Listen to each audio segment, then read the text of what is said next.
Hey guys, and welcome to our home. Wait, we have a bar? 안녕하세요. Hi everyone. Chloe and I want to give a tour of our home here in Daegu, South Korea that we designed and built together when we got married. This house is already going to be different from most Korean homes because they're usually 1 or 2 stories. Apartments are usually just 1 floor. So right there, it's already gonna be different. So there's a lot of unique features about this home that we really wanna show you, and you can already see a mini bar in the background. Join us and we'll show you around our house. Now our house design is fairly unique within Korea, so we get a lot of interesting reactions from friends, family, strangers, especially the architect and builders that help make this place happen. More on that during the tour. Now, before we get into the tour of the house, I just want to give a quick update about our hiatus. 2021 started off with the first couple of months getting some personal time off. After that, it's just been non-stop crazy busy for us. We started filming again in March, made some new friends over YouTube. You'll find out who they are soon. And at the end of April, we unexpectedly opened a bar with Chloe's sister, and that was crazy busy. Like 16-hour days every day for 6 weeks straight. Like, seriously, I was so stressed out. But luckily, I documented that experience. I just haven't had time to edit those videos. After that, well, actually, there's a secret reveal somewhere later in the video about what happened after the bar, so stick around for that. Oh, and don't forget to subscribe so you can find out about all those videos that I haven't edited yet. Welcome to the first floor of 4 in our house. Now, 4 floors is very unusual for Korean homes because usually apartments, and that's usually 1 floor. Maybe some of them have lofts, and some Korean homes have 2 floors, but usually not more than that. Now, the first quick story about this house is that when we purchased the property, there was actually a house on it already. We didn't plan to build a house from scratch, but when the builder came to take a look at it, he was like, this is a lot of work. Like, you're not really saving that much by renovating. So we knocked it down and built a new one from scratch. The living room has a ceiling-mounted projector that throws a 100-inch screen onto a white painted wall, so don't have to use a screen. It has built-in internal surround sound wiring, and one of the best unique features about our place is the minibar that I designed. Quick story number 2. Minus the fridge and the chairs from the minibar, it only cost us $800 for the whole thing. And that's because the interior designer, he never gets to do a job like this. Loved the job so much that he didn't charge us for labor. And we found out while we invited him over to have a drink at the minibar. So thank you so much. Now, under the stairs to the 2nd floor, we have this half bath for our guests when they come over.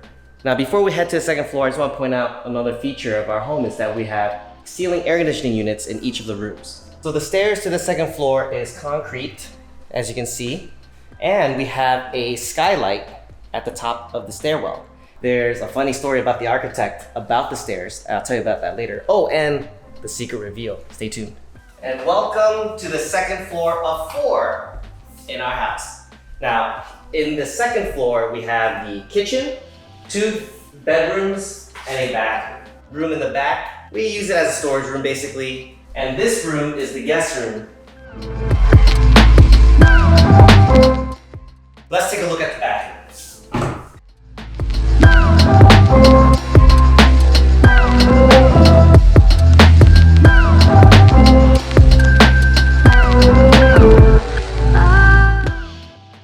Now, the unique feature of this floor is going to be the custom designed kitchen.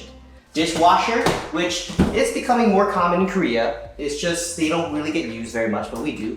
A sink with a foot pedal to turn it on and off the sink. We also got the largest sink we possibly could find that wasn't going to break the bank. Mini fridge built in, close to the stove, so that's easy access for cooking ingredients that have already been prepared.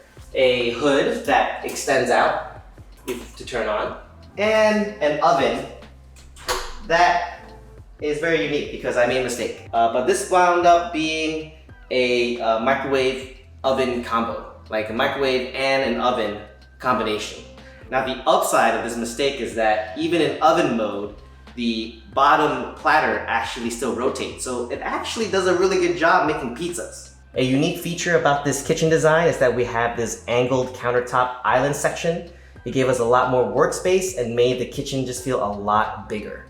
Over here is what we call the coffee corner. Our friend who is a barista really got us into espresso, and we bought our own machine and grinder and learned how to make espresso at home. There is a bit of a learning curve than you might expect on making good espresso, but once you get the hang of it, amazing coffee every day. Thank you so much, Matt. And on the side of this refrigerator, we have all these pictures of our travels. Chloe loves to collect magnets. Here's friends visiting us in Korea, our first road trip in the US, Oktoberfest, Taiwan.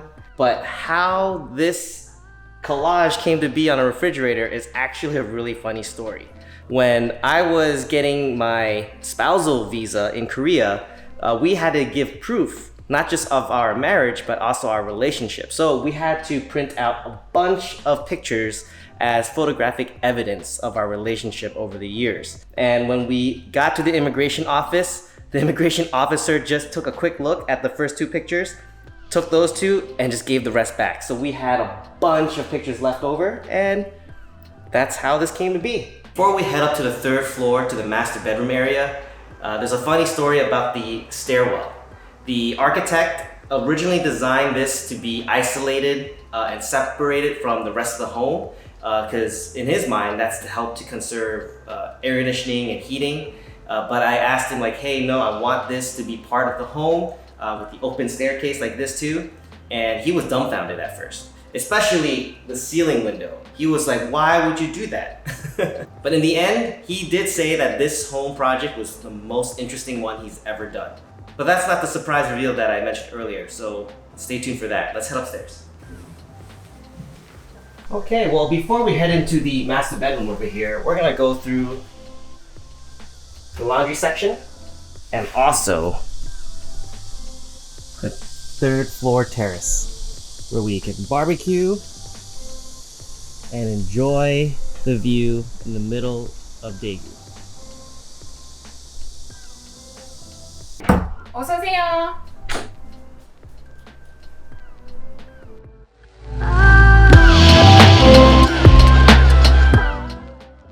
여기는 나의 메이크업 테이블, 이거는 향수장. 이거는 우리 시아버님이 만들어 주셨어요. 여기는 우리 침대. 그리고 여기 이제 텔레비전. 여기 드레스룸이 있습니다.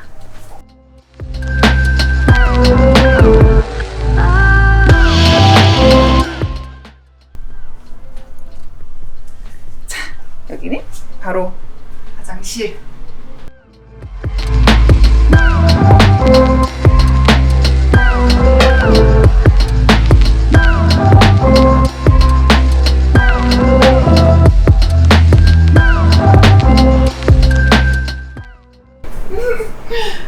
All the rooms here have heated floors using hot water. That's very common in Korea. Now, the first time I came here as a foreigner, it was definitely new to me since we use central heating in the US with hot air. So because of the hot water, it takes time to heat up and it takes a long time to dissipate. First time, a lot of foreigners make the mistake of cranking up the heat and then waking up in the middle of the night just drenched in sweat because the room's a sauna. If you come to Korea, that's a quick tip for you. So let's head up to the fourth floor now, which is technically the attic.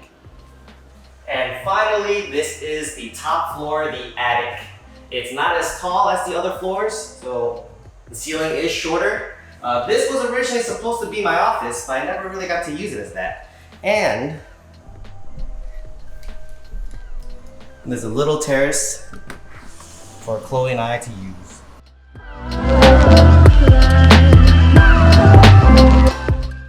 And now, the big reveal. We're not even in Korea right now. I'm filming this in the US. Chloe and I are traveling through the US and Canada for the next 6 months, hitting up places like Maine, Boston, Yellowknife, Canada to see the Northern Lights, Texas, North Carolina. So the house that you just got a tour on, we moved out and sold most of our stuff. We moved into a old family place of Chloe's that hasn't been occupied for over 2 decades. So there was a lot of work to do to fix it up before we can move in. So there's more of that coming up. Chloe and I actually had been planning this right before the start of the pandemic. But then, of course, that really affected our original plans, but also gave us time to fully make this transition to be full-time content creators. After our trip through the US and Canada, we're gonna go back to Korea to take care of a few things and see some family and friends again. But afterwards, we're gonna hit the road again, and the plan is to go through Saudi Arabia, make our way slowly to Europe, and eventually, hopefully, live in Sweden for a few months, if we can. And that's because I was born in Sweden, and I will be trying to renew my Swedish citizenship again. Sweden has a special place in my heart because it took my family in as refugees after the Vietnam War, and they lived there for 10 years. And I want to reconnect with my family there, reconnect with the country that took us in, and also share that part of me with Chloe and with you. So if you want to support us, don't forget to hit that like button, and if you want to join us on our journey, don't forget to subscribe and hit that bell icon. Let's go back to Korea. Transition. After the move, we still had a few days to clean up the house and get everything out. And the mini bar was the last thing we cleaned up. 자기 기분 어떡해? 서운하지. 많이 서운한데 데이빗이 얘기했잖아. 세계가 우리 집이라고. 여행을 갈 겁니다. So goodbye to our home, and we'll see you out there in our future videos. All right, let's go, honey.